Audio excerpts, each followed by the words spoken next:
Infinitas gracias a nuestro Padre por esta preciosa bendición que nos otorga en esta mañana. Esta bendición que es constante. Y cuando hablamos de constancia, no hay nadie mejor que nuestro Padre. El Señor es constante. El Señor es firme. Y todo lo que Él dice, Él hace. Todo lo que Él promete y da una palabra, Él la cumple. Y el hecho de estar aquí cada Shabbat habla de constancia. Así también nosotros, como hijos de Él, debemos ser constantes. Él viene y nosotros nos encontramos con Él. Y esto se da cada Shabbat. Cada Shabbat recibimos esta impartición como un regalo que viene del cielo, como ese maná que llovía, como Yehoshua que vino del cielo y que se presenta para nosotros como esa provisión del cielo. Así cada Shabbat esta palabra que nosotros estudiamos. Por ello, con gozo, con alegría, estamos aquí con esa expectativa para recibir la palabra que el Eterno nos trae. Ese Padre maravilloso que Shabbat a Shabbat nos bendice y nos imparte y nos guarda. Y que traiga junto con esta palabra, como decíamos en la oración, por el mérito de esta palabra, traiga sanidad para todos. Y especialmente, como lo hemos estado pidiendo para nuestro pastor Natán, que sea la voluntad de Adonai sobre su vida y también sobre nosotros. Bueno, continuamos con esta porción, la porción número 6 de la serie de las porciones de la Torá. Ya la semana pasada estuvimos viendo la primera parte. Hoy le daremos continuidad a esta segunda parte, es decir, a esta parte número 2 de la parashá 6, Toldot. En el Sefer de Bereshit estaremos estudiando desde el capítulo 26, versículo 18, hasta el capítulo 27, versículo 20. Será entonces la porción de la Torá que estaremos estudiando. Los escritos apostólicos, 1 Corintios capítulo 2, versículo 1 al 12, y la Haftará, Zacarías capítulo 6, versículo 1 al 13. Será esa porción que ya leímos en la Bodá Torá. Esta será entonces la bendición central que nos trae el Eterno, además, por supuesto, de todos los versículos, palabras que estaremos desarrollando a través de esta porción. Estaremos leyendo los escritos apostólicos, como ya lo dijimos, 1 Corintios capítulo 2, versículo 1 al 12. Nos dice la Escritura: cuando yo, hermano, fui a vosotros, no fui proclamándoos el misterio de Adonai con palabras altisonantes o de sabiduría, pues no me propuse saber nada entre vosotros sino a Yehoshua el Mesías y a este en el madero. Y llegué a vosotros con debilidad y con temor y con mucho temblor. Y mi palabra y mi predicación no fueron con palabras persuasivas de sabiduría, sino con demostración del poder del Espíritu, para que vuestra fe no esté en sabiduría de hombres, sino en el poder de Adonai. Sin embargo, hablamos sabiduría entre los que han alcanzado madurez, pero una sabiduría no de este universo ni de los gobernantes de este mundo, forzados a desaparecer, sino que hablamos sabiduría de Adonai en misterio, la cual ha sido escondida, la cual Adonai predestinó antes de los siglos para nuestra gloria, la cual ninguno de los gobernantes de este mundo conoció, porque si lo hubieran conocido, nunca habrían colgado en el madero al Señor de gloria. Antes bien, como está escrito, cosas que ojo no vio, ni oído oyó, ni han subido en corazón de hombre, son las que Adonai preparó para los que lo aman. Pero Adonai nos las reveló por medio del Espíritu, porque el Espíritu todo lo escudriña, aún las profundidades de Elohim. Pues, ¿quién de los hombres sabe lo íntimo del hombre? Sino el espíritu del hombre que está en él. Así también, nadie ha conocido las cosas de Adonai, sino el espíritu de Adonai. Y nosotros no hemos recibido el espíritu del mundo, sino el espíritu que proviene de Adonai, para que sepamos lo que Adonai nos concedió gratuitamente. Amén. Que el Señor bendiga esta palabra.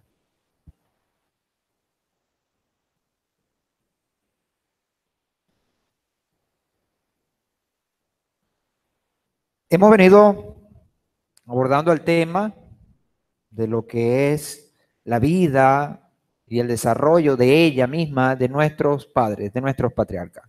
Ya vimos cómo la Torá nos ha hablado abundantemente de nuestro padre Abraham. Ahora, dentro de estas porciones que ya hemos desarrollado, con lo que es la porción de Hayel Sará y ahora esta porción Toldot o Toledot, hemos estado también hablando sobre la vida de Isaac. Y cuando vemos a Isaac, ¿qué encontramos? Encontramos a un hombre santo, a un hombre kadosh, un hombre santo. Este hombre se caracterizó por ser una persona que buscaba la espiritualidad. Ahora, cuando nosotros vemos a nuestros padres espirituales, nosotros debemos procurar parecernos a ellos. De allí que en la Torá y en la Escritura, ellos sean para nosotros un ejemplo, sean para nosotros aquellos que nos marquen el camino. Ahora, ¿cómo marcar el camino cuando no se tiene una experiencia? Y sobre todo una experiencia dentro del ámbito espiritual, la tiene que marcar una relación estrecha y cercana con nuestro Padre. Quien no tenga una relación estrecha y cercana con el Eterno, ¿cómo puede marcar el camino de los demás? Necesaria es entonces para nosotros es que estrechemos la relación con el Padre, para que podamos nosotros, de la misma manera que nuestros padres espirituales nos han marcado el camino, nosotros también poder ayudar a los que vienen detrás y marcar ese camino. Entonces, cuando vemos a Isaac, es un hombre que marca el camino, un hombre santo, un hombre que en esta porción se caracteriza por ser un hombre que busca profundidad, un hombre que profundizó. Y cuando hablamos de profundizar, evocamos lo que la Torá nos va ahora a enseñar y a mostrar cuando nos dice que Isaac fue un hombre diligente, un hombre que buscó. Ahora sabemos que de parte de su padre, Isaac recibió un legado, una herencia. Pero dentro de esa herencia quizás hay cosas que no estaban a la vista y que sí pertenecen, pero que tenemos que buscar. Y una de las cosas que la Torá nos marca es que Isaac dice que él volvió a abrir o reabrió los pozos que los filisteos habían cegado, que su padre Abraham había hecho. Esos pozos ya nosotros sabemos que tienen una connotación espiritual muy importante. Entonces, cuando vemos a Isaac, es un hombre que se arraigó, que profundizó. Ahora, pero si la misma palabra nos dice que Isaac, ¿verdad?, vivió y habitó como peregrino y extranjero en la tierra, en esa tierra donde vivió, eso quiere decir que sus raíces no fueron hacia este mundo, sino fueron ¿a dónde? Hacia lo espiritual, hacia el Señor. Porque dice el autor de Hebreo que él esperaba una ciudad cuyo arquitecto y constructor es el Eterno, cuyo fundamento, y ahí aparece esa expresión fundamento. Ahora, la expresión fundamento tiene que ver con cavar, y cavar hondo, profundizar. Vemos entonces en Isaac un hombre que profundizó. De él vienen dos vertientes y que ya en esta porción comienza a tomar forma esas dos vertientes. Dos vertientes a través de sus descendientes. Vemos lo que el relato de la Torá nos cuenta, que Isaac toma por mujer a Rivka, a Rebeca, y luego de un tiempo, específicamente 20 años, ella concibe. Él ora, es lo que leemos en las porciones pasadas, él ora al Eterno y su esposa concibe, queda encinta. Y ella, entonces, estando en ese estado, Hay una revolución dentro de su vientre y ella pide revelación al Señor. ¿Y el Señor qué le dice? Estate quieta, tranquila, porque lo que hay en ti no es una explosión. No, ¿qué hay en ti? En ti hay dos naciones. Naciones que son contrarias. Dos naciones que son diferentes y opuestas. Esas dos naciones las representan estos dos hombres, uno llamado Esaú y el otro llamado Jacob. Ahora, ¿por qué la Torá presenta o nos muestra esto? Es para que nosotros tengamos bien en cuenta de dónde venimos, pero también es para que tengamos en cuenta a quién vamos a imitar y qué vamos a desechar. Fíjense que siempre en las escrituras, la predicación que encontramos, por ejemplo, en todas las cartas y de los apóstoles, el mensaje siempre es: desechen lo malo y hagan lo bueno. Ahora, desechando lo malo, se nos presentan ejemplos de gente que hizo lo malo. Cuando vemos a Esaú dentro de todo esto, y recuerden que estamos hablando de estos hombres, pero estos hombres son colaboradores en el Eterno, en el plan del Eterno, en el plan del Señor. ¿Y cuál es el plan del Señor? El plan Mesías. Es decir, de traer, otorgar la bendición y la salvación al mundo a través del Mesías. Y ellos serán o son parte de este plan. Cuando vemos a Esaú, Esaú personifica o simboliza un lado oscuro.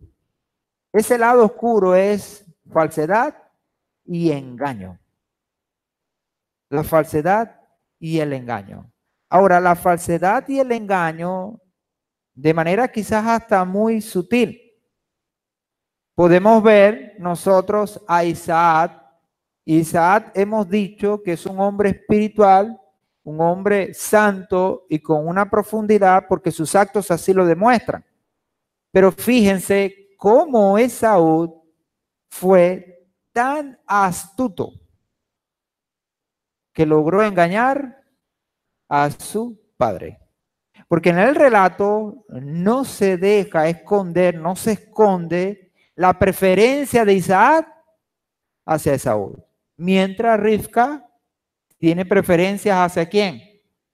Hacia Jacob, hacia Jacob. Ahora, ¿cómo es posible que nuestro patriarca, teniendo tan profundidad, se deje engañar? En eso entonces tenemos que darle mérito, si podemos decir de esa manera, a Esaú, que en pocas palabras fue un artista, un gran actor, porque supo engañar a su padre. Supo engañar a su padre y demostrarle a su padre lo que no era. Ahora, nosotros estamos entendidos, y lo vamos a ver ahorita, cuando Isaac reabre los pozos de su padre y abre ese tercer pozo, conocido como Rehobot. Después de ahí, ¿qué sucede? Vamos a ver que el Señor se le aparece. Él sube a Beerseba y tiene una visión. ¿Y cuál es la visión? Que Él va a bendecirle y que Él va a cumplir la promesa que le hizo ¿a quién? A Abraham. Entonces vemos que Isaac está consciente que de él tiene que venir alguien que tome el testigo y que sea como él.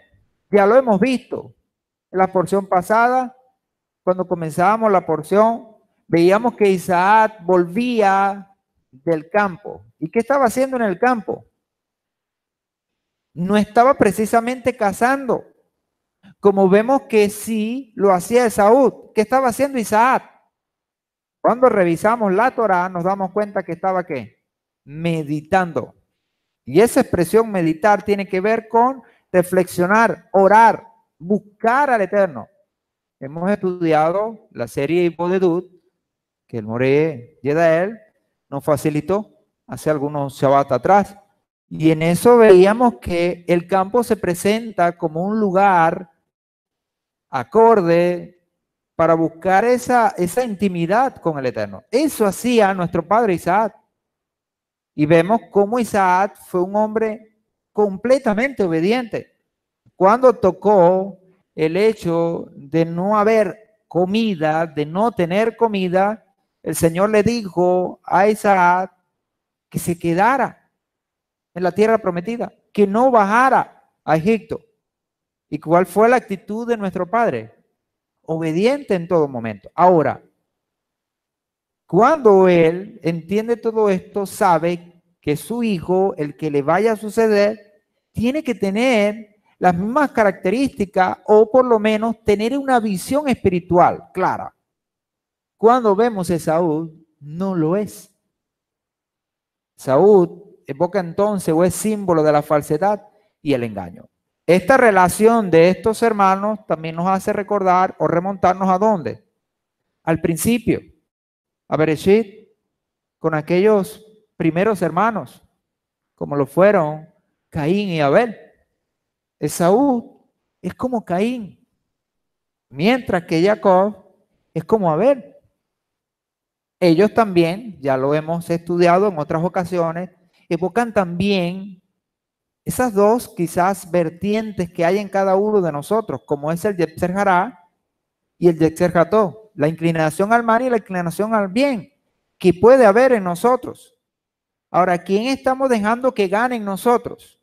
¿Que gane Esaú a través de la falsedad y el engaño o que gane Jacob? Vemos entonces a Esaú como el símbolo de la falsedad y el engaño. La misma palabra o la misma Biblia habla de él y fíjense cómo se refiere. En Hebreos capítulo 12, versículo 16, fíjense que viene hablando en el 11 de qué? De los mejores ejemplos que nosotros podemos tener de fe. Y en el capítulo 12 comienza y habla y dice, una nube tan grande de testigos. Y nos muestra entonces todo un panorama de gente de fe. No de gente que no se equivocó, sino de gente que se equivocó, pero que supo corregir sus errores. ¿Para qué? Para plantar una relación con el Eterno y poder entonces quedar a la posteridad o que su nombre quedara inscrito en el libro de la vida y su memoria fuese recordada para siempre como justo, como hombre de fe. Pero cuando vemos a esta altura del capítulo 16, también se presenta un ejemplo ¿qué? Negativo, un ejemplo contrario que tenemos que desechar, que tenemos que quitar de nuestra vida. ¿Y a quién ponen como ejemplo? Nada más y nada menos que a Esaú. Y dice el autor de Hebreo en el versículo 16, que no haya. Esa expresión que no haya denota es que entre nosotros no puede haber nadie. Dice que no haya ningún fornicario. Ningún fornicario o profano. ¿Como quién? Como Esaú. El autor de Hebreo llama a Esaú fornicario y profano. Ahora, cuando habla de fornicario, nosotros entendemos una persona en este aspecto, una persona que está fuera de la Torá, una persona que se maneja con relaciones ilícitas. Relaciones ilícitas. Por ejemplo, ya vemos cómo el Señor ha determinado entre su pueblo que nosotros no nos unamos en yugo desigual. Y una de las cosas que Saúl hace es unirse a mujeres con una fe distinta. Porque la Torá lo dice y lo podemos leer en esta porción, como él toma mujeres. Y ese tomar de esas mujeres, ¿qué trajo para sus padres? Un dolor de cabeza. Y actuó contrario a la Torá, contrario a ella. Entonces vemos a una persona fornicario, es decir, que se maneja con relaciones ilícitas, que no le importan los compromisos. Una persona que no le importan los compromisos es entonces como Esaú. Ahora, pero cualquiera puede errar en algún momento de su vida. Pero reiteramos, el punto es que podamos nosotros entender que no podemos vivir una vida plantados allí, porque corremos con el peligro de tener las mismas consecuencias que tuvo Esaú.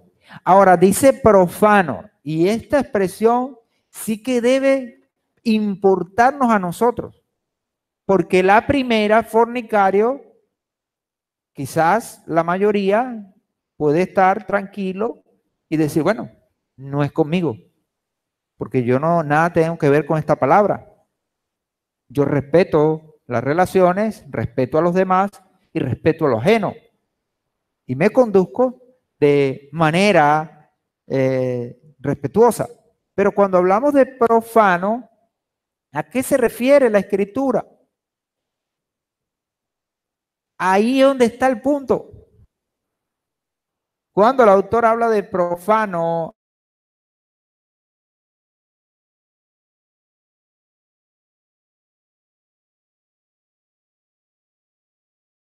poder entender lo que el Señor desea. Y como no tiene esa capacidad, porque la perdió por no tener una relación con el Señor, entonces hace lo que le parece. Fíjense que hemos venido hablando dentro de la Torá y en la senda de los justos, las personas que aspiran a ser devotos, a tener devoción al Eterno, una de las cosas que tienen que hacer es tener discernimiento. Si no tiene discernimiento, ¿cómo podemos entonces ser devotos al Eterno? No podemos. De allí entonces que el Señor, en Levítico 19, habla y dice a los Coanín que cuando entren al santuario no van a beber vino. ¿Para qué? Para que no mueran. ¿Por qué? Porque si beben vino podrían perder la capacidad de distinguir entre lo sagrado y lo profano. Y lo profano. Entonces habla de profanar. ¿Profanar qué? La presencia del Eterno. Ahora, ¿cómo profanamos nosotros la presencia del Señor? A través de nuestros actos. Los actos de este hombre, ¿qué hicieron? Profanaron la presencia del Señor en su vida. Ahora, evidentemente, no es esta la persona que el Señor ha escogido. Más adelante, y lo hemos estudiado también, el mismo Señor que dice, yo amé a Jacob y aborrecí a Esaú. ¿Pero por qué lo aborrece? Por ello. Por eso.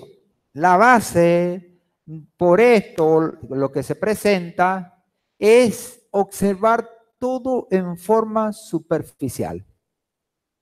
Una persona profana es aquella que observa todo superficialmente y no le da importancia a las cosas. De ahí entonces, ¿qué vemos?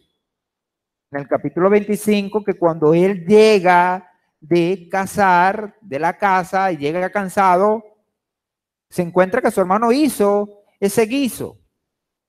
¿Qué hace? Le vende, le otorga. Por ese cambio de la comida, le otorga la primogenitura. ¿Cómo lo ve el autor de Hebreo? Lo ve como profano porque no le dio valor a lo espiritual. Ahora, nosotros sabemos que hay entonces dos planos, un plano espiritual y un plano terrenal. ¿Dónde nos estamos nosotros manejando? Dentro de este plano terrenal. Pero nuestra visión tiene que estar ¿dónde? Dentro del plano espiritual. Para que mirando eso sepamos conducirnos en este mundo. Porque nosotros aspiramos poder llegar a un nivel espiritual que nos haga merecedores de estar en el mundo venidero. Ahora, ¿cómo será el mundo venidero? Algo espiritual completamente. Completamente. Entonces miramos esto, tenemos un mundo espiritual, un mundo terrenal. Nosotros tenemos que darle mayor importancia al espiritual, a ese espiritual, y no podemos observar las cosas en formas superficiales. Lo decíamos, por ejemplo, la semana pasada, el Shabbat pasado, el hermano Shalom, que no lo vemos ahora acá, salió a casa del pastor Natán, en comisión con el hermano Itán. Están allá con nuestro pastor, ministrando, ¿verdad? Y apoyando en este momento, por la situación, a nuestra familia pastoral, los hermanos allá.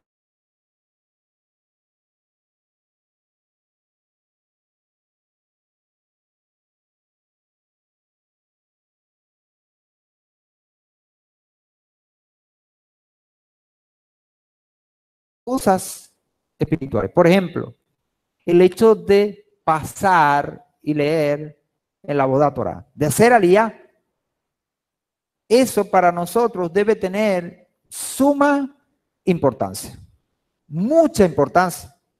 ¿Por qué? Porque la palabra del Eterno es espiritual. Y cuando leemos esa palabra tiene una fuerza en sí misma, que va a traer bendición, no solo al que la lee, no solo al que hace aliyá, sino a quién, a todo el que está aquí y la escucha.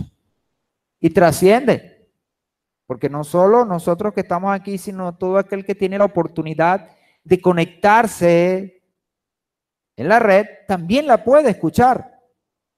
Entonces, ¿qué trae eso? Una bendición. Pero nosotros no podemos mirar todos estos puntos espirituales de manera que superficial y no darle la importancia.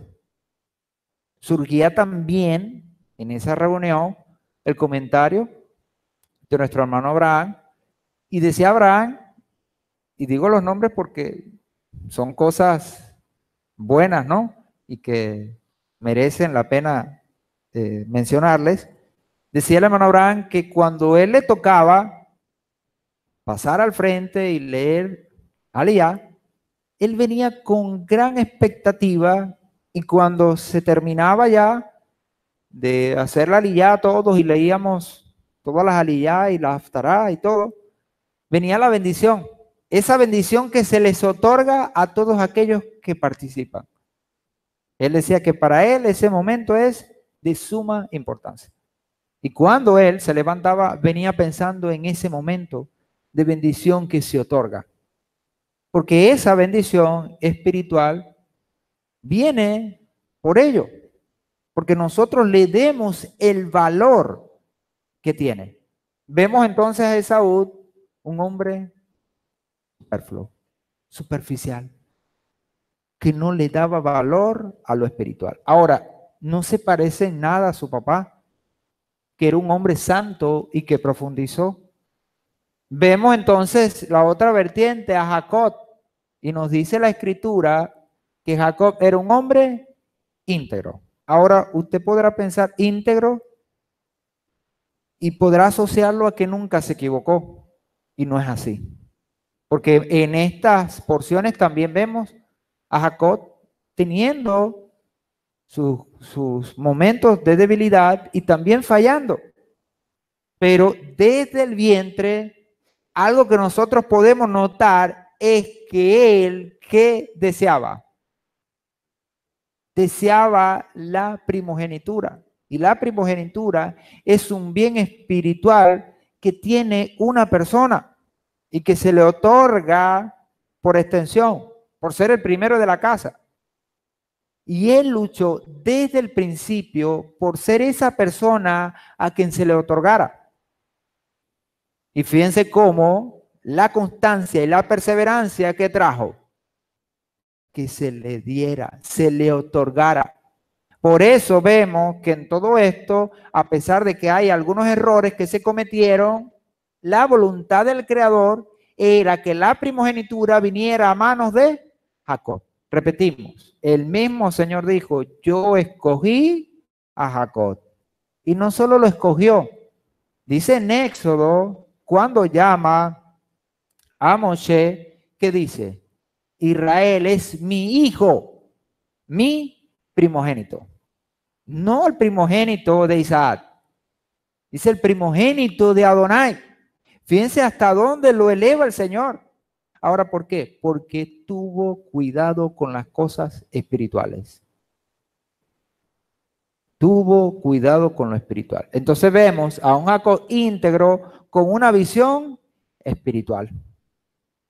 Porque sabía que la herencia que se le estaba dando no era cualquier cosa. Y de ello también va a depender no solo él, sino quién. Todos sus descendientes. A la hora de morir, vemos a un Jacob con una visión espiritual. ¿Y qué hace? En la parashá 12 Vayehi, él otorga bendición a todos sus hijos.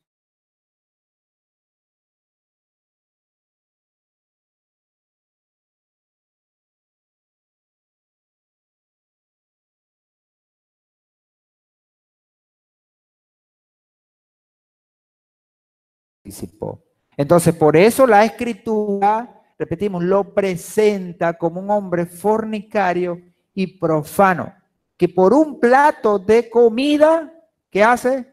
Vende su primogenitura. Ahora, ¿cuántas veces nosotros podemos enfrentarnos y ser probados en este mundo? A ver dónde está nuestra visión. Si en lo material o en lo celestial. Ahora, el punto es, ¿cuántas veces nosotros vamos a seguir cayendo? No podemos seguir cayendo más. Repetimos, no hay tiempo para perder el tiempo. La Escritura establece que el que sea malo, siga siendo malo.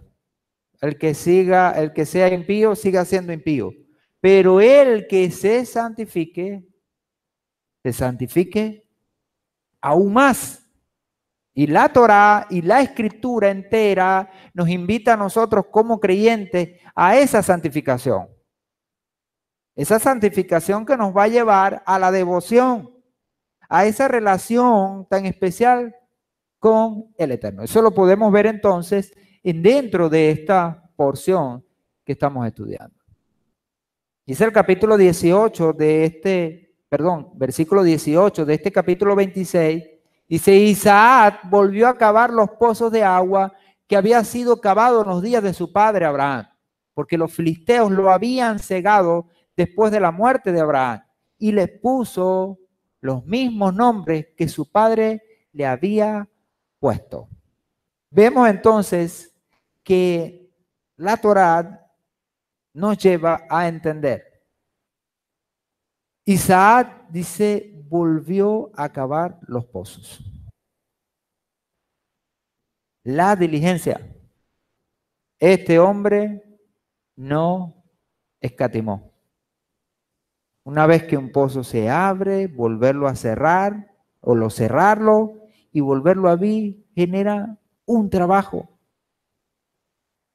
Y él lo hizo, trabajó.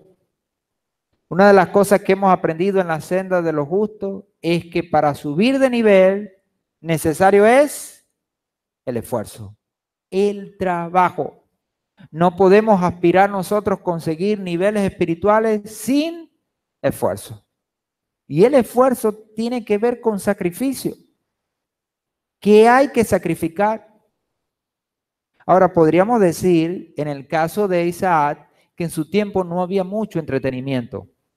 Y quizás puede ser una ventaja. Y una de las desventajas que podríamos tener nosotros en este tiempo, y sobre todo los jóvenes, podría ser que hay mucho entretenimiento.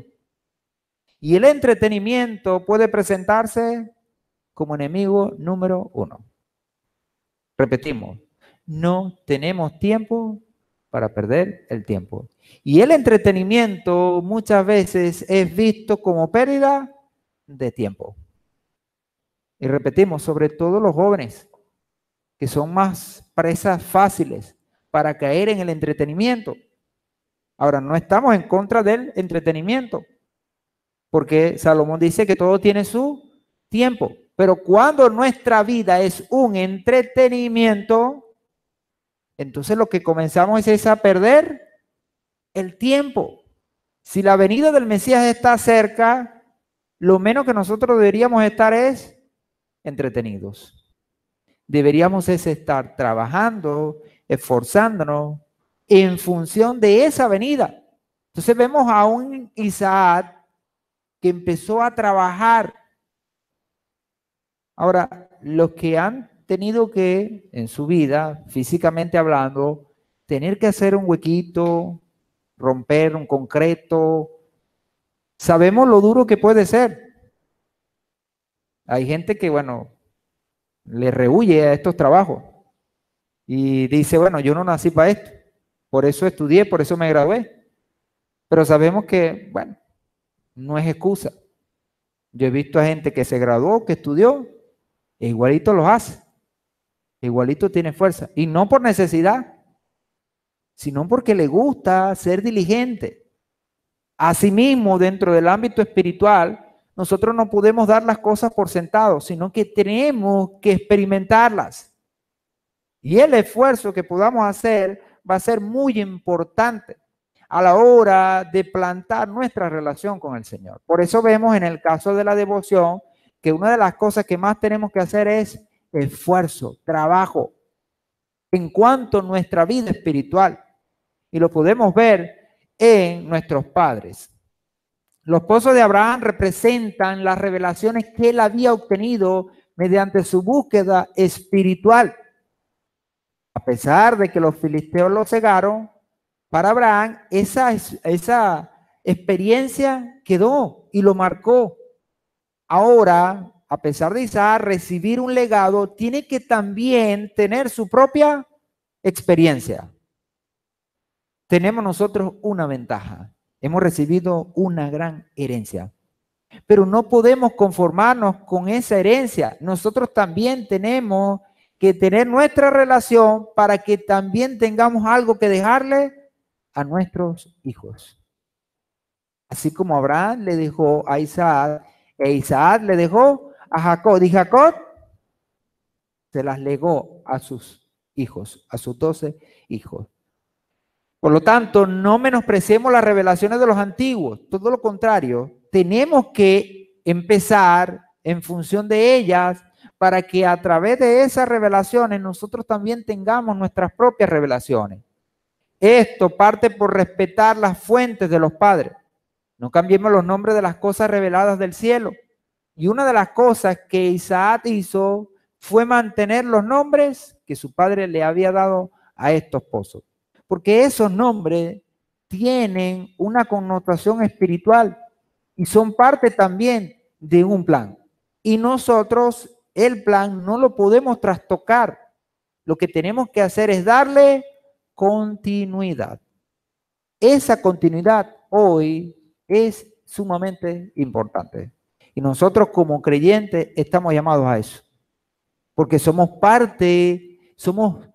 parte de un pueblo, un linaje de un pueblo santo.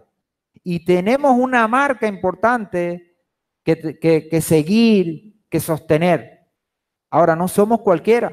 Por eso entonces todo esto que la Torá nos da y nos pone, tenemos nosotros que abrazarlo con pasión. Isaac era un hombre de oración y de cavar pozos. Porque vemos que, ya lo dijimos, iba al campo y oraba. Las dos cosas tienen una relación. La oración hace que se produzca profundidades dentro del espíritu del hombre y de esa profundidad hay una conexión con las profundidades del espíritu del Eterno, como está escrito en el Salmo 42:7. El Salmo 42:7, un salmo especial, escribe David, un hombre que también buscó profundidad en su vida espiritual, de tener una relación íntima con el Señor, y que dijo, habla y dice un abismo. Aquí la expresión un abismo alude, según nuestros sabios, al espíritu del hombre. Dice, llama a otro abismo. El Espíritu del Eterno. Estos dos se van a encontrar ¿dónde? Dice el Salmo, en las profundidades. En las profundidades. Dice en las profundidades de sus cascadas. Dice el Salmo.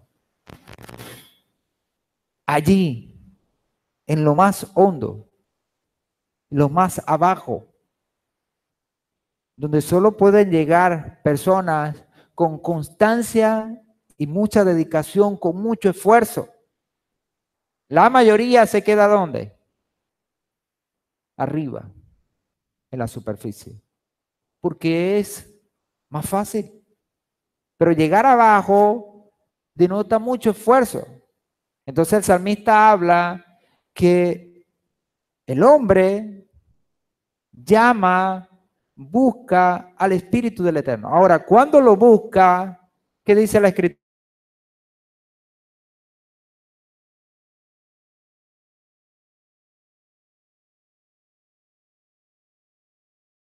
Vamos a encontrar. Entonces se da eso de cómo esto puede ser una conexión en esa profundidad con el Eterno. Y es una de las cosas que nosotros tenemos en cuenta que debemos hacer en este mundo, es buscar, estrechar nuestra relación con el Eterno. ¿Hasta dónde? Tan estrecho que seamos uno con Él. Si así lo hacemos, podemos entonces cumplir con el propósito que el Eterno nos ha determinado como sus hijos. 1 Corintios capítulo 2, versículo 10 dice, pero Elohim nos las reveló por medio del Espíritu. O sea, habla del Espíritu del Eterno y dice que nos la revela porque el Espíritu todo lo escudriña, aún las profundidades de Elohim. ¿Y eso de profundidades a qué alude? En este contexto que está hablando, el apóstol Pablo habla de qué? De misterios, de secretos, de cosas que la mayoría no puede tener ni conocer, porque está ¿dónde? En la superficie. En la superficie no se puede ver lo oculto. Eso oculto tiene un valor muy especial. Muy especial. Y ese valor lo va a dar el hecho de cuánto esfuerzo tengamos nosotros que hacer para encontrarlo. Pero vemos entonces cómo la Escritura nos presenta que esa profundidad que nosotros tengamos va a traer como consecuencia que podamos conocer al Señor. Porque si conocemos, si tenemos relación con su Espíritu, dice que el Espíritu ¿qué hace? Lo escudriña todo, aún las profundidades del Eterno. Puede conocer al Señor. Una de las cosas que dijo el Mashiach en Juan 17, interesante para nosotros, es que la vida eterna consiste ¿en qué?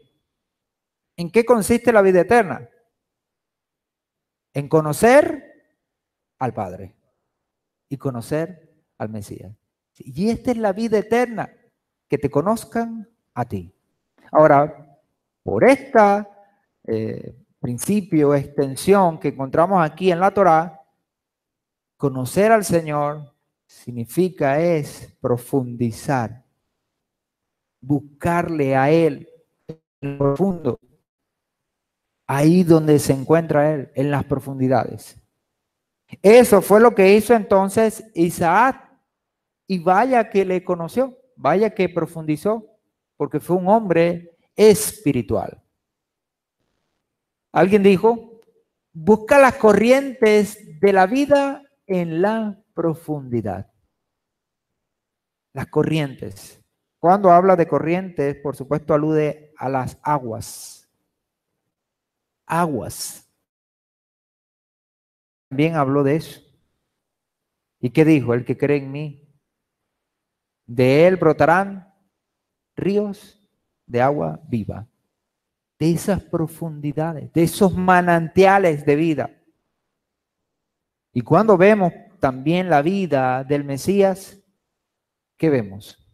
A un hombre que también cavó profundo.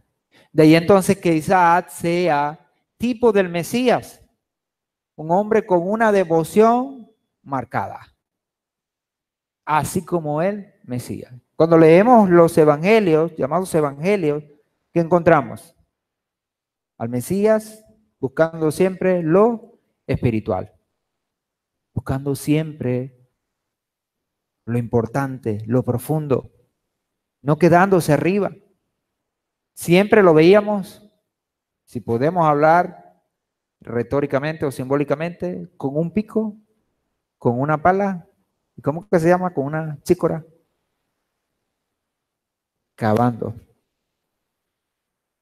dando la profundidad, para encontrar su yo interior y para poder cumplir su propósito.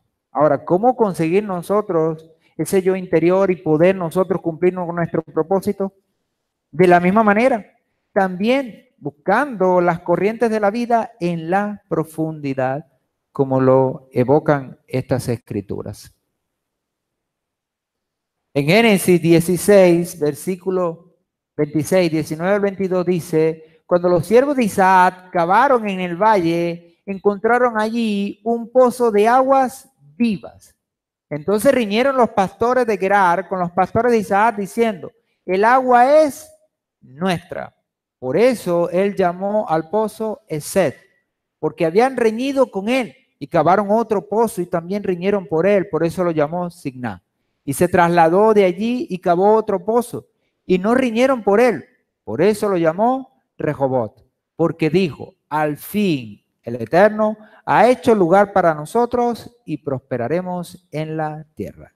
Cabe destacar que la escritura habla, dice que los siervos de Abraham cavaron en el valle. Vemos esta imagen, que fue la imagen de inicio para esta porción, y vemos allí un valle. Valle es la parte más profunda entre varias colinas, ¿ok? Y dice que cavaron el pozo allí en el valle. ¿El valle qué representa? Ahí en el valle está el agua, porque ellos fueron y cavaron en el valle y encontraron aguas vivas, aguas vivas, aguas minerales o aguas actas. Y allí, en ese valle, en la profundidad, denota algo muy importante para nosotros como creyentes y que lo hemos dicho reiteradamente. Y eso alude a la humildad. El valle entonces representa la humildad. Porque mientras las colinas están ¿dónde? Lo más alto, el valle está ¿dónde? Lo más abajo. Y buscar allí en el valle para la persona tiene una significancia, es ser humilde. La humildad parte, ¿por qué? Porque nosotros depongamos nuestros pensamientos, depongamos nuestras querencias y más bien nos subyuguemos a lo que el Señor desea. Si por nosotros fuéramos, estuviéramos arriba, no en el valle, estuviéramos en la colina, disfrutando de las ventajas de la colina. Pero estamos llamados al valle en este aspecto, a profundizar, a buscar desde allí, desde la humildad. ¿Para qué? Para que el Señor nos otorgue. ¿Qué nos va a otorgar el Señor? Su revelación. Y cuando obtengamos esa revelación, ¿qué va a hacer usted y qué voy a hacer yo? Vamos a caminar. Una persona sin revelación, lo hemos dicho una y otra vez, nunca caminará. Yo no puedo obligar a otro a caminar. Si esa persona el Señor no le ha revelado, no caminará jamás. Yo lo que tengo que hacer es mostrarle la palabra del Eterno y que a través de la palabra del Señor, ¿qué haga? El Señor le revele. Pero si a mí me ha revelado y yo no camino porque el otro no camina, ¿cómo es eso? ¿Cómo es visto delante del Señor? No, yo llego tarde porque fulano llega tarde. No, yo no voy a la enseñanza porque fulano no va a la enseñanza. No, yo no hago las elijó porque total, ¿quién las hace? Yo no vengo a la oración porque casi nadie viene. Y así podríamos nosotros ver que muchas veces nuestras acciones dependen de que otros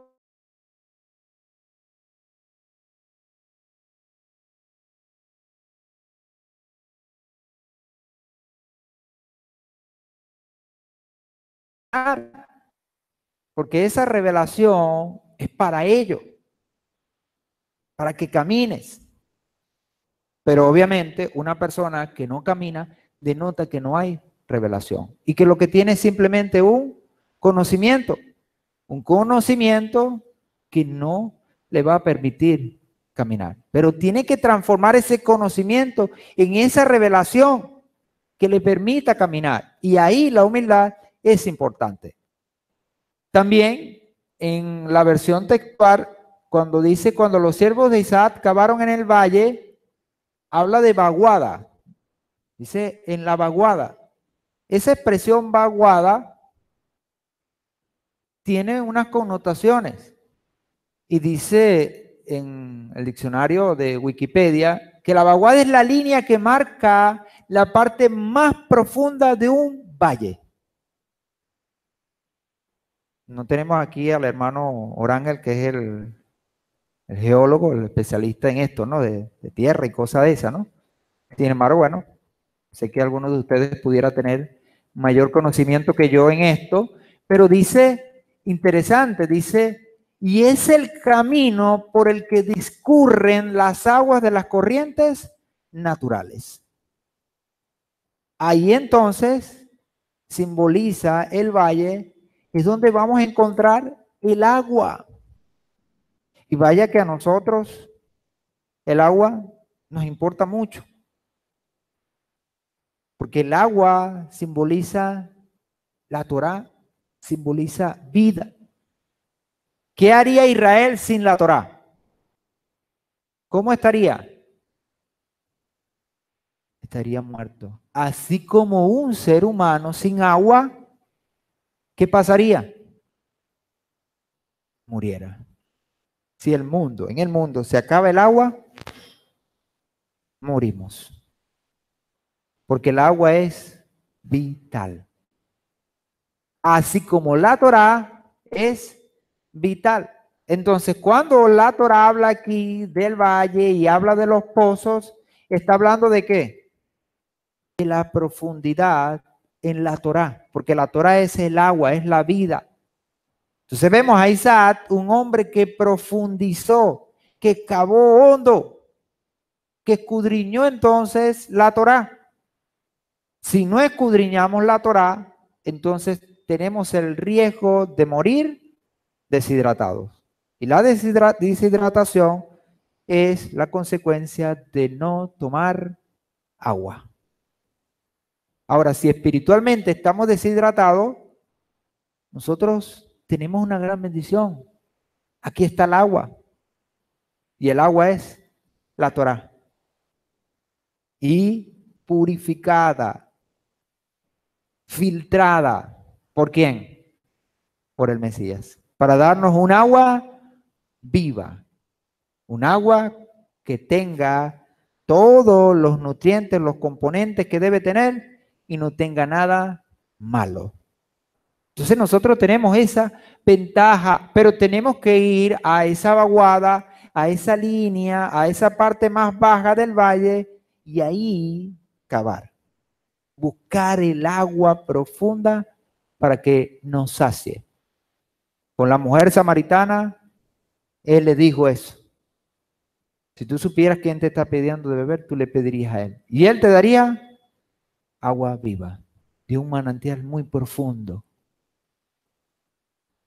Un manantial puro.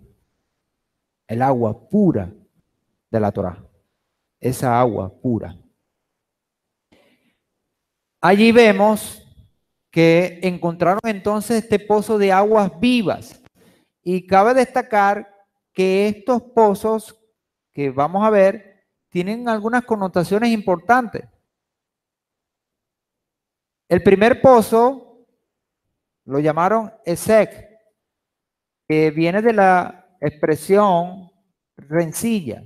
Esek, su número de Strong es 6229. Este lo llamaron rencilla, ¿por qué? Porque generó disputa entre los siervos de Isaac y los siervos de Abimelech. Los filisteos entonces lo reclamaron como suyo, después que ellos cavaron. Vino otro pozo y este pozo también le pusieron su nombre, y el nombre es Signá, que viene del Strong 7853 y significa oposición, acusación. Sabemos que estos dos primeros pozos pareciera que no trajeron bienestar. Y muchas veces nos produce esto, ¿no?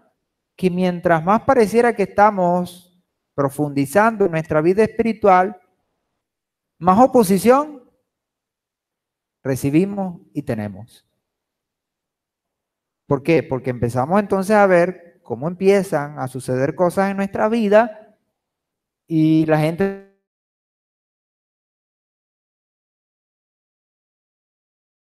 me quedo tranquilito y no hago nada. Entonces estos pozos podrían significar eso. Y tenemos un tercer pozo que es Rehobot, que significa o tiene que ver con calles. La expresión calles, hablando de caminos amplios. ¿Ok? Rehobot puede traducir como calles. La primera, el primer pozo, Esed, rencilla, viene de Asad, 6229, altercar. Ahora, ¿qué trae la rencilla? Un problema, un altercado. Eso es lo que trae la rencilla. Vemos en el tercero, Rehobot, viene de la palabra Rahab. Rahab 7337 significa ampliar, ancho, aumentar, ensanchar, espacioso. Vemos este tercer pozo y cuando hablamos de calles, ¿a qué alude? ¿A algo qué? Espacioso. Dice Isaías que hagamos, ¿verdad?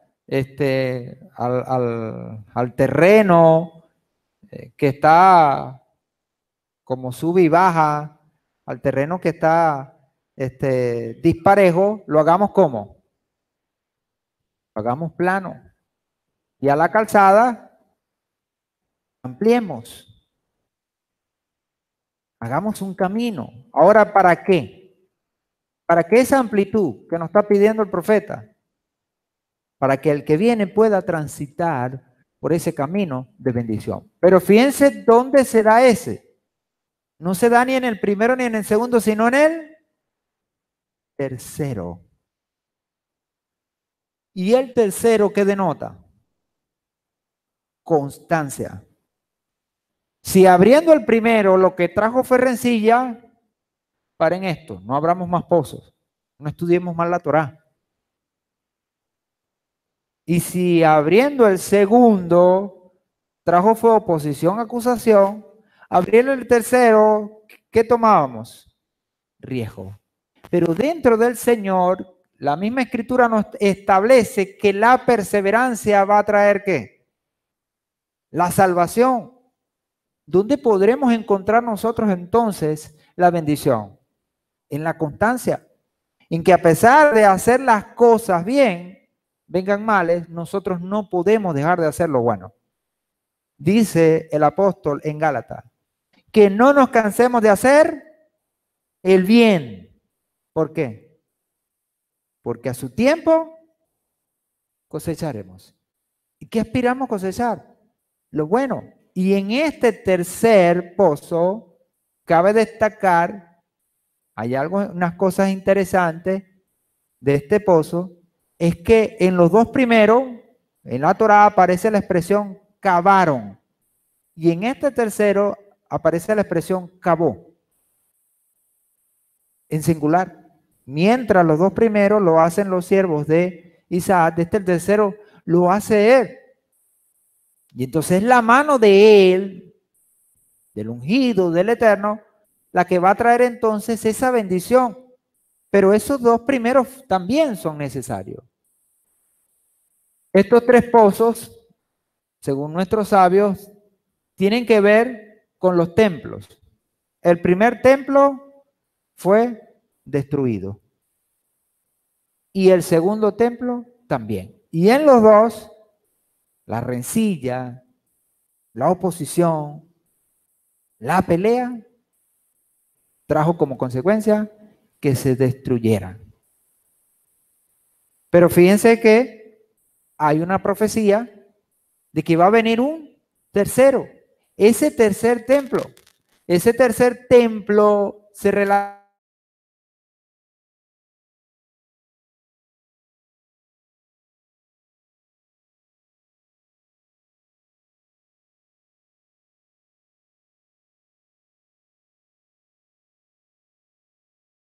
hijos del Eterno. Esa amplitud, esa bendición especial. También podemos destacar el hecho que la Torah dice que el tercer templo, o el tercer pozo, perdón, fue cavado por Isaac y no por sus siervos. Eso lo afirma, o esto lo afirma, lo que enseñan los profetas, que el tercer templo no será construido por los siervos del Mesías, como lo fueron los dos primeros, sino por el mismo Mesías. Como está escrito en 1 Crónicas 17:12. Él me edificará una casa y yo estableceré su trono para siempre. Hablando entonces esta profecía, literalmente, de Salomón, pero evocando al Mesías, que él va a edificar esa casa. ¿La casa de quién? Del Eterno. Los dos primeros templos fueron destruidos, pero el tercer templo no, porque lo va a edificar el Mesías. Y ese quedará establecido para el servicio al Eterno. Dice en Zacarías también 6:12 al 13, y hablé diciendo, así dice el Eterno de los ejércitos, Adonai Sebaot, he aquí un hombre cuyo nombre es renuevo, porque él brotará del lugar donde está y reedificará el templo del Eterno. Fíjense que su función será reedificar, restablecer el templo del Eterno. Ahora, ¿para qué el templo del Eterno? ¿Qué simboliza el templo del Eterno? Va a restablecer el servicio al Eterno. Eso es lo que vendrá entonces el Mesías. Y dice, sí, Él reedificará el templo del Eterno. Él llevará gloria y se sentará y gobernará en su trono. Será sacerdote sobre su trono y habrá consejo de paz entre los dos oficios. Cuando habla de entre los dos oficios, alude a que él será sacerdote o sumo sacerdote, pero también será el rey. Mientras en los dos templos que se destruyeron, había un rey, pero también había un sacerdote. Y no era el mismo, la misma persona. Porque el sacerdocio se le dio a Leví y el reinado se le dio a Judá. Pero cuando venga el Mesías, dice que él va a unificar los dos, tanto el sacerdocio como el reinado. Y dice que habrá consejo de paz entre los dos oficios, entre el rey y el sacerdote. ¿Y de qué manera? No es que los dos se van a unir, no es que el rey y el sacerdote van a estar de acuerdo en todo, no, es que lo va a ejercer una sola persona. Y esa persona nosotros sabemos que es ese renuevo, y ese renuevo alude al Mesías. El Mesías vendrá y él entonces unificará y dará el servicio adecuado a nuestro Padre eterno. Entonces, este tercer pozo alude a ese tercer templo. Por eso en el tercero, la Torah habla de que fue Isaac el que lo cavó.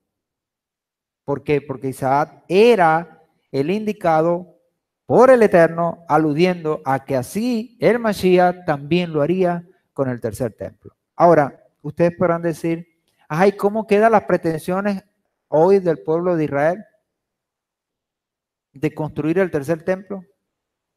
Porque evidentemente quien lo hará es el Mesías. Entonces, tenemos que tener en cuenta que a pesar de que haya hoy las pretensiones, quien lo hará será el Mesías. Ahora, no sabemos nosotros por qué entonces se está dando esto de construir el tercer templo por el Instituto del Templo. Pero una cosa que sí podríamos ver es que el esfuerzo de nosotros no es que es malo. Todo lo contrario, es necesario. El hecho de que hoy se esté aupando construir el tercer templo no es malo, solo que no es nosotros los que lo vamos a terminar, o en este caso el Instituto del Templo, será el Mesías. Pero como lo hemos dicho ya, con la santidad, con la abstinencia, con la devoción, si nosotros buscamos la santidad, ¿qué vendrá del cielo? ¿Qué vendrá del cielo? Abundante santidad para nosotros. Si nosotros buscamos devoción, también vendrá devoción. Así también el hecho de procurar la construcción de ese tercer templo, por lo tanto, no está malo. Lo que tenemos que tener en cuenta es que quien lo va a construir es el Mesías, pero nosotros tenemos que procurar. Ahora, esto lo podemos equiparar en cuanto a la perfección. ¿Podrán ustedes o podré yo conseguir la perfección? ¿La podremos conseguir? No, no podremos conseguir la perfección. Ahora, pero como no la podremos conseguir, ¿nos vamos a quedar quietos? No, tenemos que procurarla todos los días. Y dice Filipenses que el que empezó la obra en nosotros, él la culminará, la perfeccionará. Pero nosotros tenemos que participar. Nosotros tenemos que procurar todos los días ser mejores, buscar más al Señor, profundizar en nuestra vida espiritual, corregir nuestros errores, para que cuando venga el Mesías, dado el esfuerzo que nosotros hagamos, termine la obra, no perfeccione. Y eso va a ser en ese momento glorioso, en un Yom Teruah, en un abrir y cerrar de ojos, cuando suene la trompeta, ¿y qué pase? Dice la Escritura que seremos transformados. Los que hayamos quedado seremos transformados. Ya se nos va a quitar ese Yetzer Hará y se nos va a dar, ¿verdad? Completamente esa perfección que tendremos en ese lugar donde vamos a vivir. Donde dice la Escritura que no entrará lo malo. Entonces quiere decir que el Yetzer Hará se irá. Y cuando se nos quite eso, entonces podremos ser perfectos. Pero una de las cosas que tenemos que hacer nosotros en este mundo es minimizar cada día más ese Yetzer Hará. También aprendemos acerca de la importancia del esfuerzo individual. Cada uno de nosotros necesita entrar en las profundidades y buscar al Eterno hasta encontrar agua viva y así tener libertad para prosperar, como este tercer pozo. No descuidemos nuestra vida de oración y el estudio de la Torá, porque son dos herramientas que tenemos a la mano. Ahora, ¿qué se nos presenta? Que la situación, que el mundo siempre nos va a alar a su lado. Pero nosotros día a día debemos buscar la provisión y buscar al Señor para que no nos durmamos. Si no dormimos, corremos el riesgo de que en un momento venga el novio y ¿qué pase? Nos quedemos. Por lo tanto, todos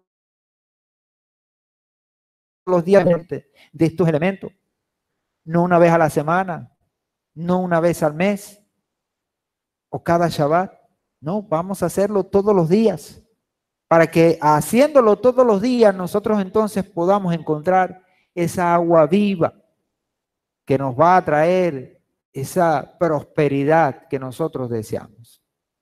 Otros no van a poder hacerlo por ti. Cada quien tiene que hacerlo. Entonces el esfuerzo tiene que ser individual. Ahora, el esfuerzo colectivo no se pierde, porque el esfuerzo colectivo, ¿qué es? Es la unión de cada esfuerzo individual. La unión de cada esfuerzo individual traerá ese esfuerzo colectivo. Alguien dijo que es mejor que 1000 den un paso a que uno dé 1000 pasos. Si 1000 damos un paso, ¿eso qué trae? Una fuerza tremenda. Pero si uno solo da 1000 pasos, no va a denotar mucho. Entonces la importancia de ese esfuerzo individual traerá esa bendición colectiva. Entonces, nadie lo va a hacer por ti. Nosotros mismos tenemos que arrodillarnos delante del Eterno y tomar tiempo con el estudio de las Escrituras, porque es lo que nos va a dar profundidad, es lo que nos va a dar esas raíces que nos van a permitir ser sólidos. Cuando vengan los vientos y cuando vengan las tempestades, ¿qué va a pasar con nosotros? Permaneceremos, porque hemos cavado profundo y nuestro fundamento está profundo. Dijo el Mesías, ¿a quién compararé? A un hombre que escucha la palabra y la hace y la obedece. A un hombre que edificó en la roca. ¿Y a quién compararé? A una persona, a un hombre que escucha la palabra, se va y la olvida. A un hombre que edificó en la arena. Y vinieron vientos, vino el agua, vino el río con ímpetu. ¿Y qué sucedió? Mientras que el que había cavado en la piedra, en la roca, permaneció, el que cavó en la arena, el que edificó en la arena, pereció. Y su ruina, dice el Mesías, fue grande. Fue grande. Ahora la ruina se traduce, es que perdiste todo. Nosotros no podemos darnos el riesgo de perder todo. Tenemos que guardar lo que tenemos. Porque el que no guarda lo que tiene, a pedir se queda. Y esto en lo espiritual tiene mucho más valor que en lo material. Usted se puede quedar sin nada material. Pero si tú tienes tu vida espiritual guardada, eso es lo que importa. Eso es lo que denota. Lo que nos va a denotar a nosotros. Recordemos, no somos una criatura, somos hijos del Eterno. Y un hijo debe profundizar en la relación con su padre. Y lo vemos en nuestro patriarca Isaac. Para obtener la bendición del Padre, entonces hay que cavar hondo, hay que profundizar. Repetimos, yo no lo puedo hacer por ti. Tú lo tienes que hacer. Y tú no lo puedes hacer por mí, yo tengo que hacerlo. Por supuesto, esto conlleva una serie de elementos y de cosas que nosotros tenemos que seguir estudiando para sacarle el mayor de los provechos. En Génesis 26, 23, dice entonces que después que Isaac cava estos pozos y específicamente este tercer pozo, dice que subió a Beersheba. Estaba en Gerar y subió a Beersheba. Cuando nosotros vemos dónde queda Beersheba, dentro de lo que es la tierra prometida, está aquí al sur, a la parte sur de Israel, muy cerca de Idumea. Vemos que él estaba hacia la parte más occidental, que es la parte que colida con Filistea. Gerar estaba allí en Filistea, muy cercano a Gaza o la franja de Gaza, y él sube de allí a Beerseba. Ya sabemos que cuando la Torá dice sube, está hablando de ¿qué? De un ascenso de nivel espiritual. Después que él cava este tercer pozo y consigue allí aguas vivas también, ¿qué hay? Sube de nivel espiritual. El nivel espiritual del patriarca sube. Y allí entonces encuentra revelación. Quiere decir que al lugar de revelación se llega subiendo. ¿Para qué cavar profundo? Para que podamos subir delante de la presencia del Padre. ¿Cómo llegar arriba? A través de la Torá. A través de profundizar en la Torá. Vamos a hacer entonces subidos. Vamos a subir. Vamos a llegar delante de la presencia del Eterno. Entonces vemos ese lugar, Beerseba, que quedaba allí. Y ahí había un lugar de revelación. En ese lugar ya el padre Abraham también había tenido gran revelación. Y asimismo entonces le pasa a Isaac.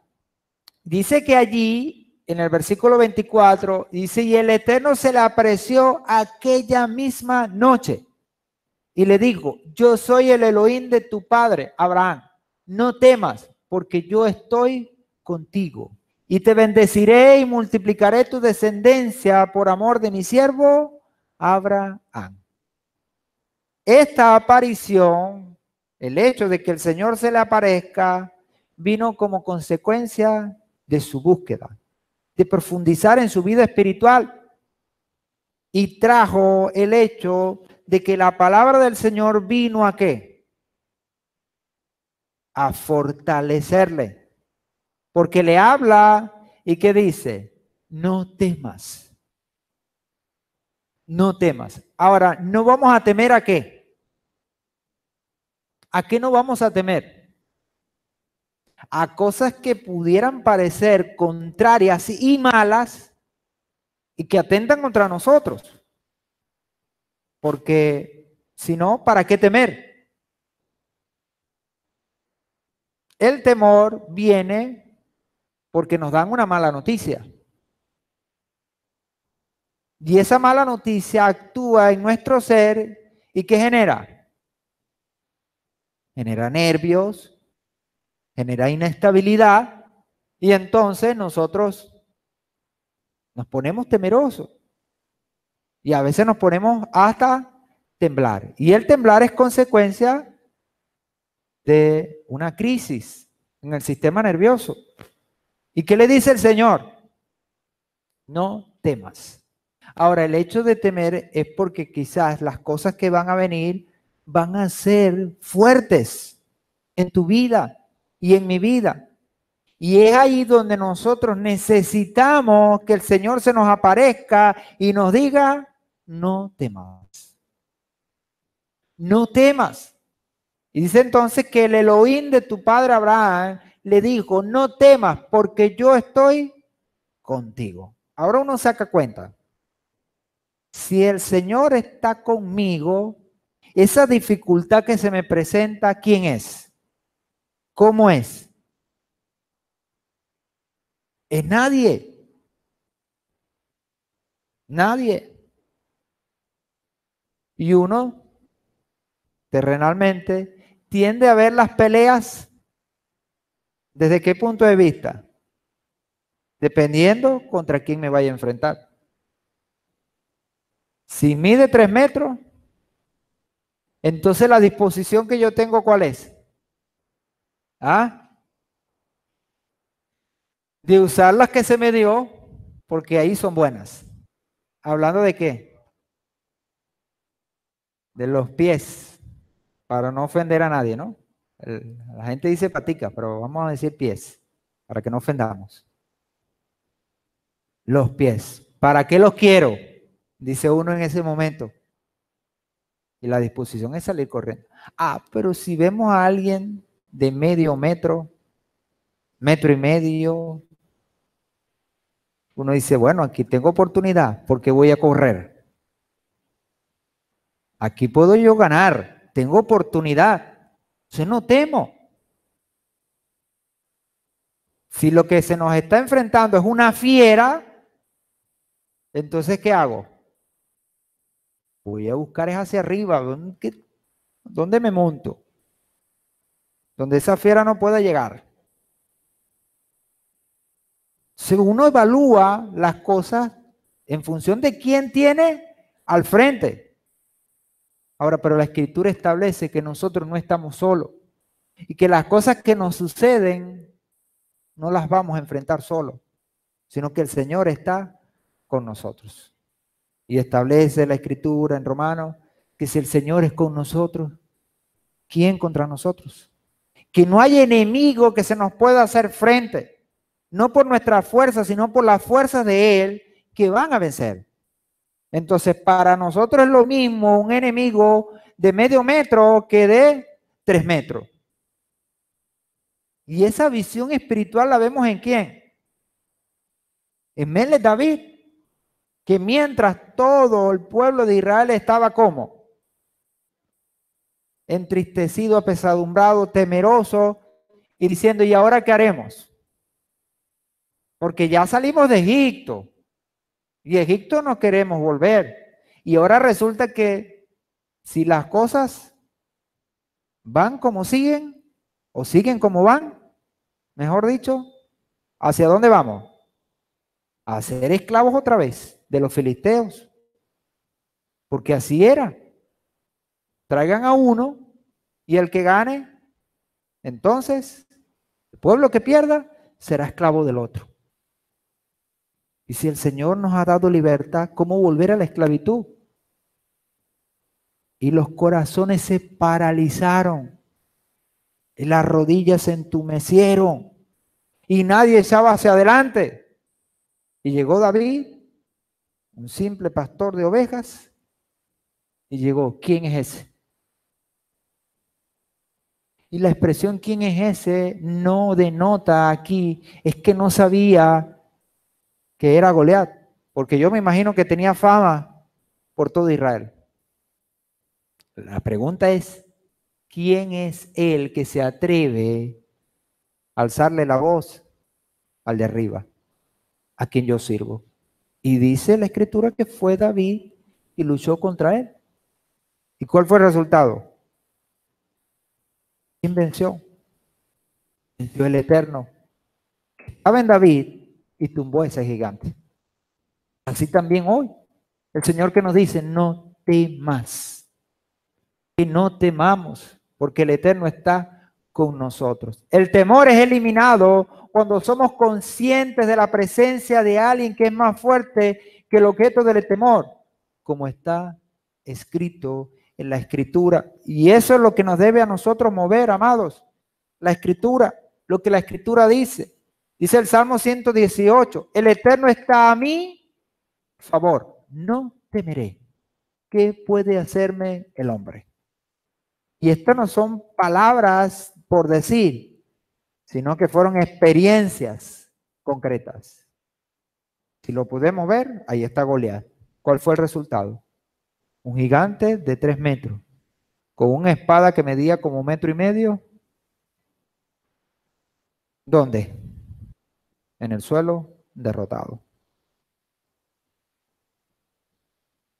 ¿Y David qué llevaba? No llevaba espada, no llevaba escudo, simplemente 5 piedras lisas que tomó del arroyo y solamente tuvo necesidad de usar una sola. Esas 5 piedras tienen una simbología y aluden a qué? A la Torá.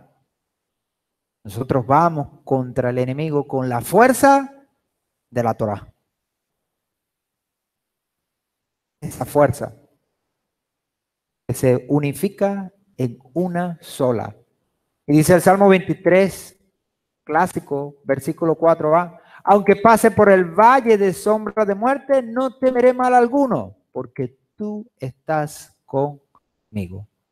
Ese valle de sombra de muerte es un valle de penumbra, Es un valle donde no hay vida, donde la muerte reina. Aún allí, donde otros mueren, yo paso confiado, porque el Señor está conmigo. El Señor está conmigo. El Señor está contigo, amado. Y en los momentos que nos toquen a nosotros vivir, de ahora en hacia adelante, nuestra visión tiene que ser hacia el Señor. Tú eres el que puede, Señor. Y mientras más difícil y más grande sea el enemigo, mayor será la gloria para nuestro Padre. Mayor será la gloria para Él. Y así lo experimentaremos. Y así lo viviremos. Porque el Señor le complace mostrarnos su gloria y revelarnos todo su poder. Y ya lo veíamos en los escritos apostólicos. Nosotros no podemos ir a nadie con sabiduría humana. Debemos ir a las personas y mostrarles la fuerza, el poder del Eterno. Y esa se manifiesta en cada obra del Señor. Dice el salmista, tus obras son poderosas. ¿Hay alguien que esté por encima del Señor? Nadie. Por lo tanto, nosotros, como se le dijo a Isaac, no debemos temer. Por amor de mi siervo Abraham, y dice el texto, no temas, yo estoy contigo. Y una de las cosas que dice al final es, por amor a Abraham. Fíjense el respaldo que nosotros tenemos. Aun si nosotros en algún momento, ¿verdad? No estamos quizás tan cimentados, el Señor tiene misericordia. Y por amor a los padres, nos otorga bendición. Imaginémonos nosotros estar bien cimentados, estar bien arraigados, plantados. ¿Cuánta mayor bendición entonces podrá venir? ¿Cuánto revelación y cuánta fe del Señor podrá venir sobre nosotros? Dice que por causa de Abraham, Isaac y su descendencia fueron bendecidos. Entonces, se le revela a Isaac la bendición del Eterno, de la misma manera como se le reveló a Abraham. Como Isaac había abierto y respetado el nombre de los pozos que su padre había cavado, él es bendecido precisamente por causa de Abraham. En el judaísmo se usa el término Sehut Avot. Esa expresión tiene que ver con los méritos de los padres. Así como hoy nosotros, siendo justos de las naciones, entramos por los méritos del Mesías, Sehut Mashiach. Los méritos del Mesías. Ahora, pero teniéndose esos méritos, nosotros tenemos que buscar las pisadas de nuestros padres y seguir por el mismo camino. Romanos 11:28 dice, así que en cuanto al mensaje que proclamamos, nos hacen la vida imposible por causa de vosotros, pero en cuanto a elección, son amados por causa de los padres. ¿Hablando de quién? De los judíos, en la casa de Judá.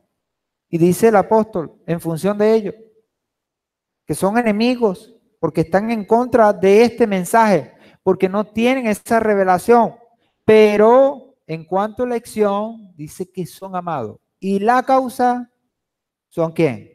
Los méritos de los padres. Así que por los méritos de los padres se obtiene gran bendición. Esa bendición que tuvo también entonces el mismo Isaac. 26-25. Y construyó allí un altar e invocó el nombre del Eterno. Y plantó allí su tienda y abrieron los siervos de Isaac un pozo. Fíjense entonces qué hace todo este buscar de Isaac. ¿A dónde desemboca? En que construye un altar. Y hemos dicho que el altar tiene que ver con devoción. ¿A dónde llega? A un nivel de devoción, de entrega al Eterno. El altar denota entrega. Uno de los sacrificios que se presenta en el altar es la olá, el holocausto. Y dijimos que el holocausto, ¿qué es? Es cuando entregamos toda nuestra vida al Eterno. Ahora, todos tenemos que construir nuestro altar, pero no para adorno, también lo decíamos. ¿Para qué juntar esas piedras y hacer ese altar? Con la intención de entregar nuestra propia vida en ese altar. Como lo dice Romanos en el capítulo 12, que ofrezcamos nuestra vida en sacrificio. Un sacrificio vivo, santo, agradable al Eterno. Entonces, entregar nuestra vida, así entonces como nuestros padres se entregaron al Eterno y construyeron en su vida un altar. Isaac sigue las pisadas de su padre y se establece en Beerseba, así como lo hizo nuestro padre Abraham. Allí construye su primer y único altar e invoca el nombre del Señor. Invoca el nombre del Señor. Cuando vemos, en referencia al Mashiach, el Hijo solo hizo un altar. Igual el Hijo de Elohim que fue sacrificado solo por una vez, por todas, como está escrito. Dice en Hebreos capítulo 9, 24, 28. Porque el Mesías no entró en un lugar santo hecho por manos, una representación del verdadero, sino en el cielo mismo. Denote que el santuario terrenal es una representación del verdadero, no es el verdadero. Y dice que el Mesías, ¿verdad?, entró para presentarse ahora en la presencia de Elohim por nosotros y no para ofrecerse a sí mismo muchas veces, como el sumo sacerdote entraba al lugar santísimo cada año con sangre ajena. De otra manera, le hubiese sido necesario sufrir muchas veces de la fundación del mundo, pero ahora, una sola vez en la consumación de los siglos, se ha manifestado para destruir el pecado por el sacrificio de sí mismo. Ahora, cuando el apóstol habla en Romanos 12, ¿a qué alude? Que vamos a presentar nuestro cuerpo en el altar como sacrificio vivo, ¿para qué? Para destruir el pecado. Para destruir el pecado. Para que ya no more lo malo en nosotros, sino lo bueno del Señor. Así de la misma manera, el Mesías muere para destruir el pecado por el sacrificio de sí mismo. Y así como está decretado que los hombres mueran una sola vez y después de esto el juicio, así también el Mesías, habiendo sido ofrecido una vez para llevar los pecados de muchos, aparecerá por segunda vez sin relación con el pecado, para salvación de los que ansiosamente le esperan. Los siervos de Isaac abren un pozo también en Beerseba. Este es el cuarto pozo que Isaac abre. Tenemos aquí dos movimientos entonces que podemos ver dentro de la Torá y en la relación de Isaac con el Eterno. Un movimiento hacia arriba que es denotado por el altar. Entonces el altar hacia arriba y el pozo hacia abajo. Entonces quiere decir que en nuestra vida espiritual, en esa relación, tenemos entonces que tener estos dos movimientos, uno hacia abajo, pero también uno hacia arriba. La altura de un hombre depende de su profundidad, y lo hemos dicho reiteradamente, y tenemos que seguir diciéndolo, porque a nosotros nos conviene hacerlo de esa manera. Mientras más profundo sea el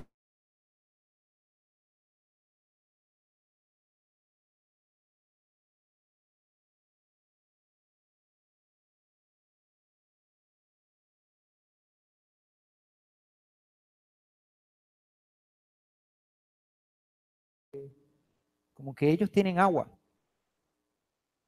porque el hecho de estar profundo denota que tienen esa fuerza de conseguir agua allá abajo, en el subsuelo. Entonces vemos, para que un árbol pueda ser grande, entonces tiene que tener raíces muy profundas para no caer. El éxito en la vida pública depende de la humillación en la vida íntima con el Eterno, de buscar al Señor allí, en esa profundidad. Para tener éxito en la vida espiritual es necesario ir a los lugares donde estuvieron nuestros padres espirituales y buscar por nosotros mismos. Allí, donde nuestros padres lo hicieron. ¿Y dónde lo hicieron? En la Torá. ¿Dónde meditaron? ¿Dónde reflexionaron? ¿Dónde buscaron?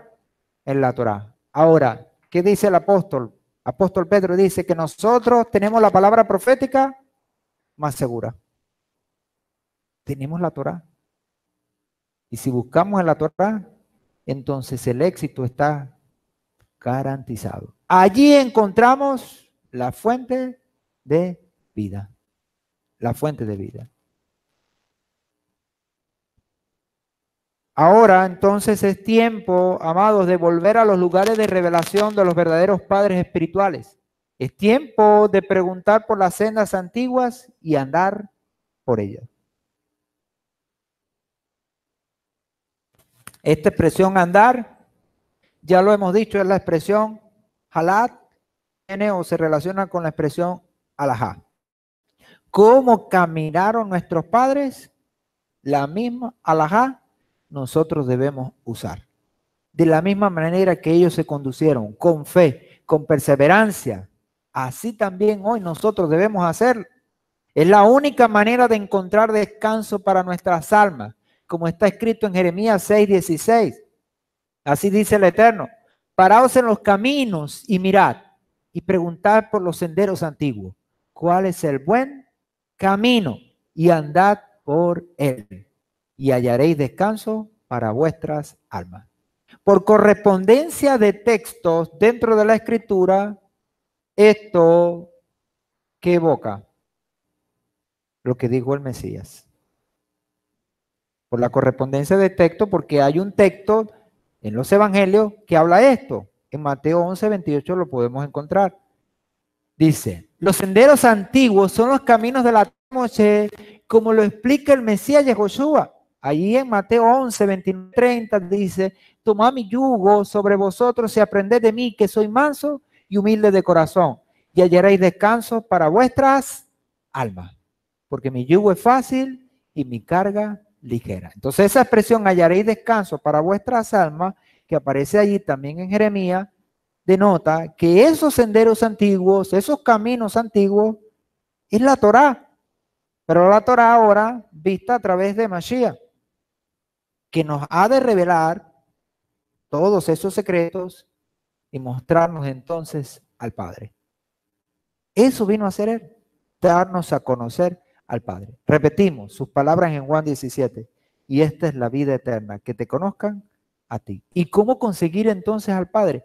A través de esos senderos antiguos, a través de esa humildad de corazón, y poder llegar entonces al Eterno. Y llegando ahí, ¿qué habrá en nosotros? Bendición y vida eterna, como lo dice el salmista. Génesis 26:31. Entonces él les ofreció un banquete y comieron y bebieron. Por la mañana se levantaron temprano y se juraron el uno al otro, y despidiéndole Isaac, partieron de su lado en paz. Entonces, después que abre el pozo y tiene todo lo que tiene, viene Abimelech y le dice: mira, vengo a hacer un pacto contigo. E Isaac le dice: bueno, pero ¿quién entiende esto? Si cuando yo estaba en Gerar, sembré y fui próspero, ustedes vinieron y no les gustó y me echaron de allá. Entonces, ¿cómo que vienen ahora a buscar? Y el hombre dice: no, mira, venimos en paz, porque reconocemos que tú eres el bendito de Adonai. El bendito de Adonai. Aquel que ha recibido la bendición de Adonai. ¿Por qué? ¿Por qué se expresó de esa manera? Porque fue evidente. Porque Isaac había cavado profundo. Y al cavar profundo, entonces se evidenció ¿en qué? En su crecimiento, en su prosperidad. Y ellos reconocieron. Y por eso vinieron e hicieron todo este pacto, y dice que Isaac entonces le ofreció el banquete y partieron de su lado en paz. Se sentaron entonces a la mesa para rectificar el pacto como era norma en aquellos tiempos. Y así lo podemos ver también, por ejemplo, en Génesis 25:34, parasha pasada, o la parte pasada de esta parasha, la primera parte, dice que cuando Jacob había dado a Esaú pan y guiso de lentejas, y éste comió y bebió y se levantó y se fue, y menospreció a Esaú la primogenitura.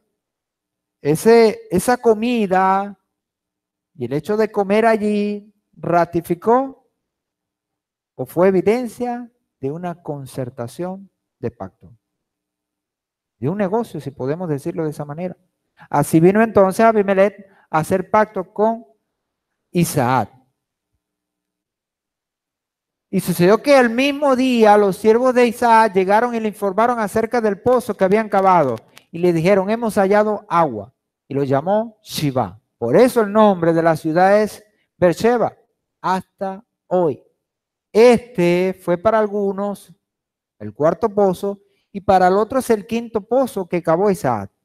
Hay una disyuntiva ahí en cuanto a saber si fueron 4 o fueron 5. Ahora, ¿de dónde sale esa disyuntiva? Porque en el capítulo 26, versículo 25, dice que entonces edificó allí un altar, que ya lo leímos, se invocó el nombre de Adonai y plantó allí su tienda. Y los siervos de Isaac cavaron allí un pozo. Algunos ven este como el cuarto pozo. Otros lo ven como el cuarto, ¿verdad? Pero también entendiendo que va a haber un quinto. Mientras que los que ven como cuarto, el quinto no existe porque es el cuarto para ellos, solo que no tenía nombre. Y aquí ahora sí tiene nombre. Sin embargo, dentro del judaísmo, según la tradición hebrea, cada pozo corresponde a un libro de la Torá. Cada pozo que ellos hicieron tiene que ver con revelación. Y tiene sentido, porque en la Torá tenemos 5 libros y cada pozo entonces corresponde a cada libro de la Torá.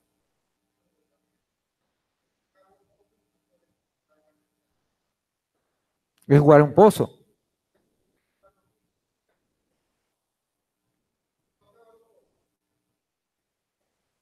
Sí,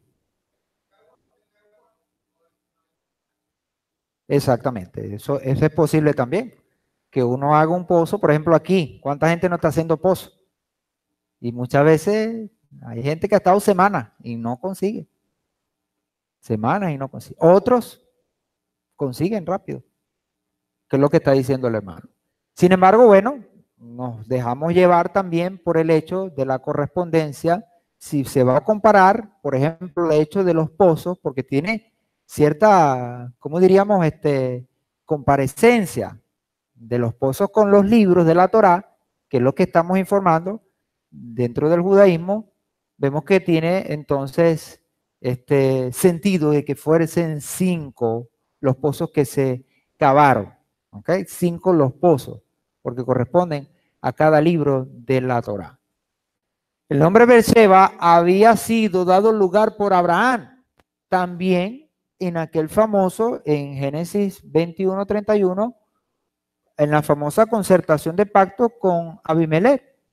Por eso llamó, dice el texto, aquel lugar Beersheba, pues ambos juraron allí. Porque esa expresión Sheba o Shiva tiene que ver con juramento, viene de la expresión 7 o juramento también.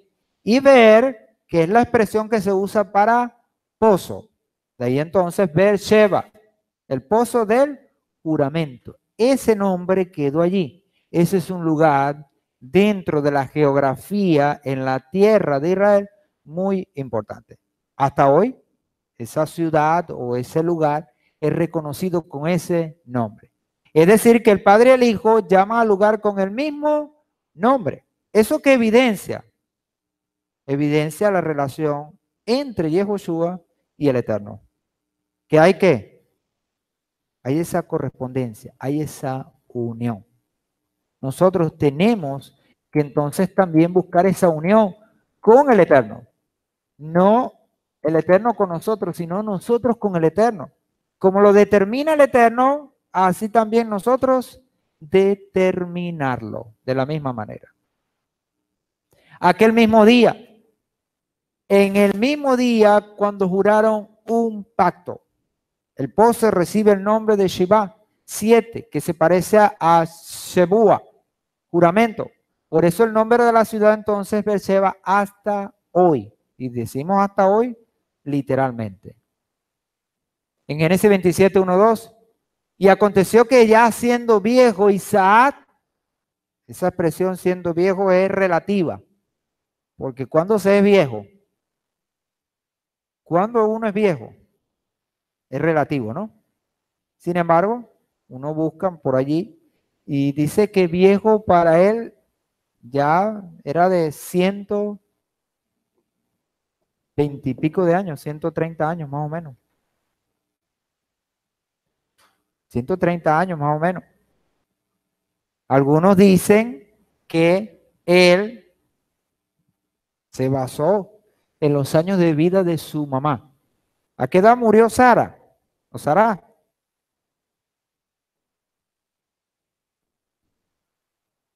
Yo creo que ya podemos prender los aires. ¿A qué edad murió Sara? 127. 127 años. Entonces, si ya él tenía 130 aproximadamente, entonces dice, bueno, ya soy viejo, ya me queda entonces quizás poco tiempo de vida. Dice que siendo ya viejo y él entendiendo que quizás le quedan poco tiempo de vida, dice, bueno, yo quiero dejar las cosas arregladas. Y dice, y sus ojos demasiado débiles para ver, llamó a Esaú, su hijo mayor, y le dijo, hijo mío. Y él le respondió, heme aquí. Y dijo, mira, yo soy viejo y no sé el día de mi muerte. Así que cualquier día de esto, hasta aquí pudiera llegar. ¿Por qué? Porque no lo sabemos. Nosotros no sabemos cuándo habremos de partir de este mundo. Ahora, él se está basando en un supuesto. ¿Cuál es el supuesto? Que cuando uno llega viejo, ya la tierra lo reclama. Ordóñez dice que cuando uno está muy viejo, José Ordóñez es un predicador humorista, o humorista predicador, no sé. Y él dice que cuando uno está muy viejo y pasa por un cementerio, le dicen incumplido. ¿Por qué? Porque no ha cumplido con el deber de morir. Todos vamos a morir, dice él. Entonces, en el supuesto de que cuando uno llega viejo, ya está para eso, para morir. Y digo supuesto porque no necesariamente es así. Hay gente que muere joven. No necesita estar viejo, no necesita estar viejo para morir. Pero él supone que ya le queda poco tiempo. Y dice entonces que manda a llamar a sus hijos para poder dilucidar algo importante. ¿Cuál es? La herencia espiritual. Esa herencia espiritual que va a ser muy importante en el plan del Señor. Ahora, Él no lo quiere dejar así. Él quiere cerciorarse de que se cumpla la voluntad del Señor. Ahora, eso es lo que está pensando Él. Pero fíjense cómo el Señor tenía otros planes. ¿A quién quería bendecir Isaac? A Esaú. Y de hecho, lo manda a llamar. Y llamó a Esaú, su hijo mayor, y le dijo, hijo mío, y él le respondió aquí y dijo, mira, yo soy viejo y no sé el día de mi muerte. Entonces lo mandó y le dijo que se fuera a casar y que de la casa que trajera preparara un manjar, algo bien sabroso y se lo trajera. ¿Para qué? Para bendecirle. Para bendecirle. Como lo habíamos dicho al principio, Esaú había tenido las mañas para engañar a su papá. Y aquí la Torah dice que sus ojos estaban débiles, denota que no pudo ver quién era Esaú. Entonces, porque si él hubiese visto quién era Esaú, ni loco va a entregar la bendición a un hombre que no la valora. Quizás se lo dijeron, pero no hay peor ciego que el que no quiera ver y sordo que el que no quiera oír. Y yo me lo imagino, pero no estamos hablando ante cualquiera, estamos hablando ante una autoridad, ante el padre de la casa, aquel que tenía la visión espiritual. Entonces se dejó engañar y lo llamó a él. En este capítulo de Génesis, la visión debilitada de Isaac alentará a Rebeca a inducir a Jacob para tomar la bendición paterna de manos de Esaú. Pero Rebeca, que en medio de todo sí veía, era mucho más joven que Isaac, sí tenía la visión espiritual, sí conocía quién era quién. Si hay alguien que puede conocer mejor a los hijos es la madre, porque ella está con ellos todo el tiempo y los conoce. Rebeca, dos hijos, Rivka los conocía y podía saber que uno amaba al Señor y quería lo espiritual y el otro no. Entonces, ¿cómo voy a dejar yo, quizás pensó ella, que bendigan al que no es?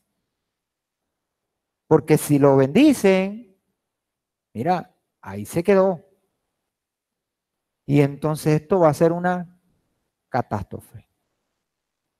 Entonces ella busca la manera humanamente de evitarlo. Sin embargo, nosotros tenemos que reconocer que el Señor es el que se encarga de hacer las cosas. Mientras muchas veces nosotros usamos nuestras maneras, el Señor tiene la de Él y nosotros tenemos que respetarlo. Sin embargo, miremos que en la Torá el Señor permite que estas cosas pasen, pero de aquí también tenemos que aprender nosotros como creyentes y entender que solo tenemos un camino. Sin embargo, vemos aquí en la Torá cómo ella induce a Jacob para que la tome. ¿Qué hizo? Agarró, ya el texto que lo leímos en la Bodá Torá, y le dice, haz todo lo que yo te diga. Y él, con temor, le dijo, madre, pero mira, si yo hago esto y mi papá me descubre, entonces va a ser peor. ¿Y qué le dijo su mamá? Tranquilo, que yo corro con las consecuencias. Yo te cubro. Y así fue. El hombre entonces atendió a la voz de su madre y hizo lo que ella le dijo. 27, 10, 12. Y tú lo llevarás a tu padre para que coma, y así te bendecirá antes de su muerte. Pero Jacob dijo a su madre Rebeca, mira, mi hermano Esaú es ese hombre velludo y yo lampiño. Quizás mi padre me palpe, entonces seré para él un engañador. Y traeré sobre mí una maldición y no una bendición. Esto denota lo claro que estaba Jacob. ¿Por qué? Porque él sabía diferenciar entre la maldición y la bendición. ¿Y qué quería? La bendición. Y en función de esa bendición hay que trabajar. ¿Qué queremos nosotros, amados? La bendición. Entonces nuestras acciones, nuestros actos tienen que ser ¿cómo? Correctos, conforme a la Torá. Si nuestros actos son contrarios, vamos a recibir maldición. Entonces Jacob conocía las leyes espirituales, mientras que el otro no, porque le valía. Le valía tenerlo o no tenerlo. Era indiferente, indolente. El que engaña trae maldición sobre sí. Y esto es un principio que se aplica en todo momento.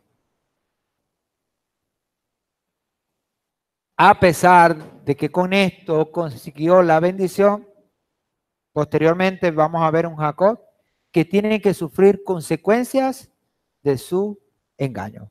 Ahora, en el cielo, ¿qué estaba decidido, amados hermanos? ¿Cuál era la decisión del cielo? Entonces, ¿cómo yo pretendo conseguir lo que ya está decidido en el cielo a través de engaño? Si la primogenitura era de él, ¿quién se la iba a quitar? Nadie. Nadie se la iba a quitar. Porque eso estaba decidido ¿a dónde? En el cielo. Y lo que se decide en el cielo se tiene que cumplir en la tierra. Porque el cielo está por encima de la tierra. Versículo 27, capítulo 27, versículo 16 y 21. Y con las pieles de los cabritos de las cabras, con que prepararon el asado, el guiso, la cosa, le cubrió sus manos y la parte lisa de su cuello. Lo puso luego en manos de su hijo Jacob, los manjares que había preparado con el pan, y él fue a su padre y dijo, Padre mío, y él respondió, heme aquí. ¿Quién eres, hijo mío? Y dijo Jacob a su padre, yo soy Esaú, tu primogénito. He hecho como me hablaste. Levántate, te ruego, siéntate y come de mi casa, para que me bendiga tu alma. Entonces dijo Isaac a su hijo, que pronto la has hallado, hijo mío. Y él contestó, porque Adonai, tu Elohim, me la puso al alcance. Pero dijo Isaac a Jacob, acércate ahora para que te palpe, hijo mío, si acaso eres tú mi hijo, Esaú, o no. Vemos en el diálogo que a pesar de no ver quién es, Isaac siente que aquí hay cosas raras. Gato enmochilado. ¿Por qué? Porque la forma de hablar delata a Jacob. Esa expresión cuando dice, oye, ¿cómo es que conseguiste la casa tan rápido? ¿Cómo fue que lo hiciste tan rápido y todo lo preparaste tan rápido? Pensé que te ibas a tardar algo. Él dijo, no, es que la hallé. ¿Por qué? Porque Adonai tu Elohim me la puso al alcance. No era la forma de hablar de Esaú. Por eso entonces él le dice, ven, acércate. Porque no estoy escuchando la forma como habla el otro. Y le dijo, palparlo. Palparlo. ¿Para qué? Para cerciorarse que era su hijo mayor. La voz de Jacob se refiere a su manera de hablar, invocando el nombre de Hashem, cosa que Saúl entonces no solía hacer. Figurativamente, voz alude a la suprema facultad del ser humano para expresar su reconocimiento al Eterno. Quien reconoce al Eterno en su vida, entonces el Eterno también le va a reconocer. El Mesías dijo, quien me reconozca delante de los hombres, yo le reconoceré delante de mi Padre que está en los cielos. Esa es la virtud que distingue a Jacob sobre Saúl, quien se distingue por sus manos y la fuerza física. Pero Jacob no. Jacob se distingue por su forma de hablar, por su forma de pensar y de acercarse al Señor.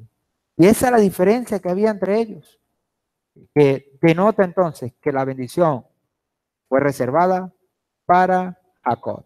Por lo que mismo dice el Señor, yo amé a Jacob y aborrecí a Esaú. Quiere decir entonces que la decisión de que esa primogenitura fuese a Jacob fue del Eterno. Toda esta cuestión del engaño simplemente fue una astucia o una artimaña del hombre y no del Eterno. Sin embargo, la Torah lo permite para que nosotros también entendamos que no son las maneras de hacerlo.